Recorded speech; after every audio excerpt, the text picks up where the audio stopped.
Ô, meus amigos top de linha. Estou por cá. Aqui já fiz a cabeça aqui já hoje, graças a Deus. As portinhas já tá no lugar. Só tem que agradecer a Deus, né? Tudo acabadazinha, né? Essa aqui também, olha. Já está no lugar também. Tudo acabadazinha, tá aí, ó. Tá vendo aí que maravilha? E é mais ou menos assim. Eia!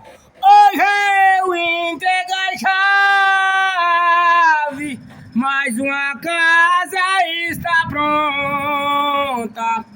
Eu faço bem feito e seguro, que Jesus é quem me ajuda, dando força e sabedoria para eu não errar. Oi, chama meus amigos, opa, meus seguidores, um abraço a cada um de vocês. Pedrinho de Piapuá, minha gente, não esqueça sempre de aquele joinha, aquele coraçãozinho, compartilhar, não é isso?